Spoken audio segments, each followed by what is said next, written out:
Hey guys, this is Purnima और आज मैं इस वीडियो में बात करूंगी strategic importance of Indian Ocean की। तो ये बहुत ही इंपॉर्टेंट टॉपिक है both for UPSC pre and mains. For mains it is under GS paper 2 under international relations. तो इंडियन ओशन रीजन कुछ समय से इंटेंस ग्लोबल एक्टिविटी का हब बन चुका है। दुनिया का सबसे इंपॉर्टेंट ट्रेड रूट इसी रीजन से पास होता है। कोल्ड वॉर खत्म होने के बाद से ही दुनिया की अटेंशन इंडियन ओशन रीजन की तरफ आ गई थी और इसी रीजन में major powers specially USA maintains a visible and credible presence, क्योंकि आगे चलकर ऑयल पर डिपेंडेंस और भी ज्यादा बढ़ जाएगा एंड सेंट्रल एशियन रिपब्लिक्स का एक्सपोर्ट सी रूट से ही होगा, जिसके लिए इस रीजन में और पोर्ट्स डेवलप होते रहेंगे। बहुत सारे एनालिस्ट इसको डेंजरस बोलते हैं क्योंकि इससे इंडियन ओशन विटनेस करेगा इकोनॉमिक इंटरेस्ट में क्लैशेस और एनवायरमेंटल सिक्योरिटी में अशांति आएगी। इंडिया का इन्फ्लुएंस देखा जा सकता है गल्फ ऑफ एडन और मलक्का स्ट्रेट के बीच में।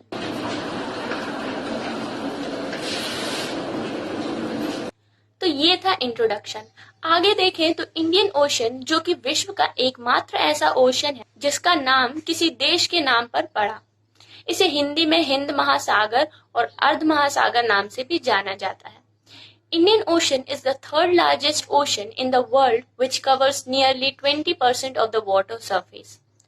तो वेस्ट में अफ्रीका की तरफ 20 डिग्री ईस्ट लॉन्जिट्यूड तक इंडियन ओशन है और देन इसके नॉर्दर्न बॉर्डर है from Suez Canal to Persian Gulf. इसी के साथ अगर ईस्ट इंडिया रीजन में देखें तो it incorporates in itself Singapore, Indonesia, तो 147 डिग्री ईस्ट तक। देन इसके साउथ तरफ जाएं तो जैसा कि एंटार्क्टिक ट्रीटी ऑफ 1959 बोलती है कि Indian ocean region stretches to latitudes 60 degree south. Thus Indian Ocean की वास्टनेस एंटार्क्टिक तक है। Indian ocean region contains 51 coastal and landlocked states, 30 straits and channels और साथ ही 4 बहुत ही क्रिटिकल एंड इम्पोर्टेंट एक्सेस देता है वाटरवेज को। सबसे पहला है स्विस कैनाल, जो कि इजिप्ट में है। स्विस कैनाल लिंक करता है मेडिटेरेनियन सी को रेड सी के साथ। सेकंड है जिबूती और यमन के बीच में है strait of Bab el Mandeb. Third है between Oman and Iran, strait of Hormuz.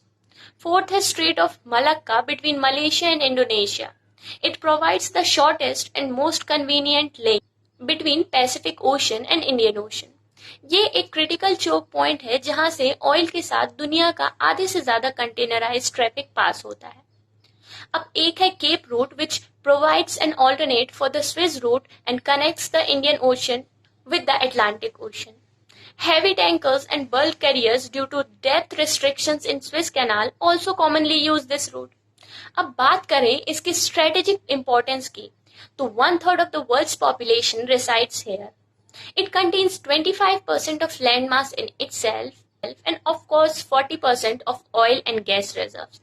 जैसे कि इंडिया अपना मेजर ऑयल इंपोर्ट करता है गल्फ रीजन से, इसीलिए ये रीजन हमारे लिए और भी ज्यादा इंपॉर्टेंट हो जाता है।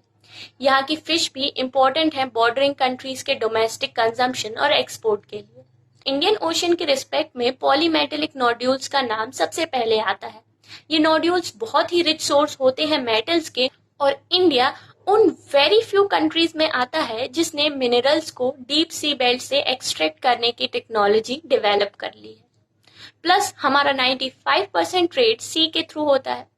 और इंटरनेशनल पॉइंट ऑफ व्यू से देखें तो क्योंकि हम इतने बड़े रीजन को डोमिनेट करते हैं तो चाइना जैसी कंट्रीज को काउंटर करने बहुत सी कंट्रीज हमें सपोर्ट करती है।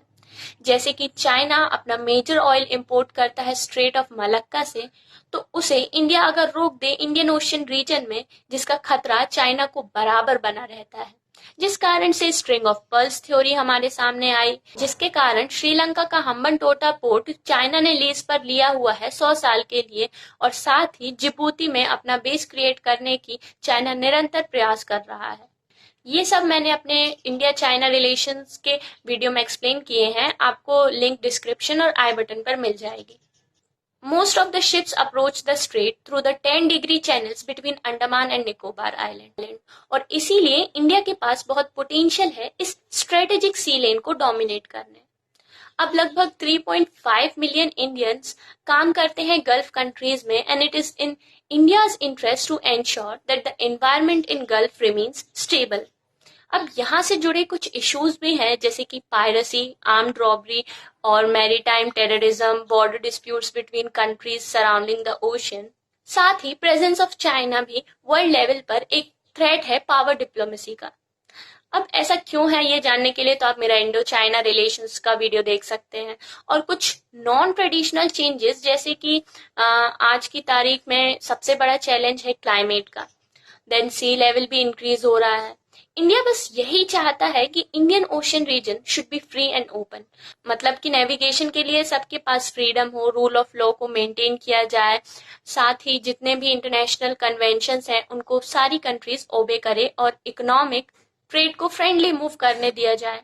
अब स्ट्रेटेजिकली इतने इम्पोर्टेंट रीजन के लिए इंडिया को अपना प्रेजेंस बनाए रखना बहुत ही जरूरी है, जिसके लिए India series of bilateral exercises कर रहा है अलग अलग कंट्रीज के साथ, जैसे कि AUSINDEX with Australia, then Varun with France, then Malabar with US, Japan, और हाल ही में इसमें ऑस्ट्रेलिया को भी इंक्लूड करने की बात चल रही है। Then India's group sail with Japan, Philippines and US, और मिलान एक मल्टीलेटरल नेवल एक्सरसाइज है।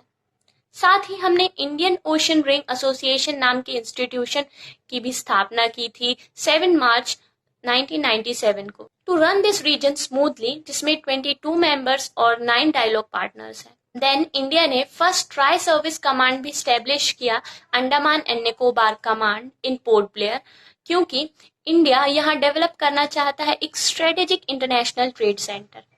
प्लस निकोबार आइलैंड के कैंपबेल बे में बिल्ड करना है oil terminal and transshipment port.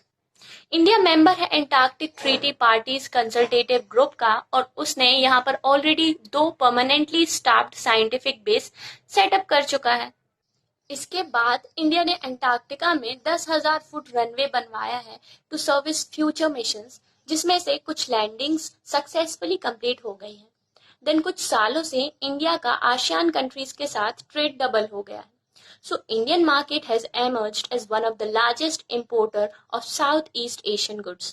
Then यहाँ की कंट्रीज कनेक्टेड रहें इसके लिए है BIMSTEC, Indian ocean naval symposium and Indian ocean rim association, जिसे पहले एसोसिएशन फॉर रीजनल कोऑपरेशन के नाम से भी जानते थे। साथ ही इंडियन ओशन रीजन एक बहुत बड़ा माध्यम है देशों को जोड़ने, उनकी संस्कृति, महाद्वीपों और व्यापार को जोड़ने।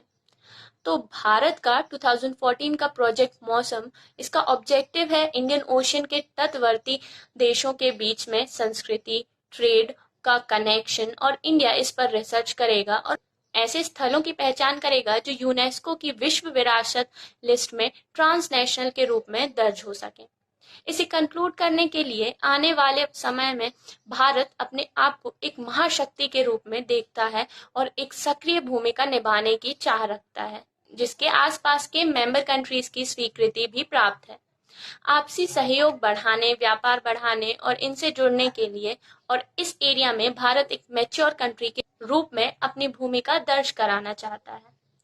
तो आज के लिए बस इतना ही। अगर आपको वीडियो पसंद आया हो तो प्लीज वीडियो को शेयर करें, लाइक करें, और साथ ही अगर नए हैं तो चैनल को सब्सक्राइब भी जरूर करें। इसके साथ ही आप मुझे सपोर्ट कर सकते हैं patreon.com पूर्णिमा चौधरी पर, और फॉलो कर सकते हैं बाकी के सोशल मीडिया प्लेटफॉर्म्स पर। जय हिंद।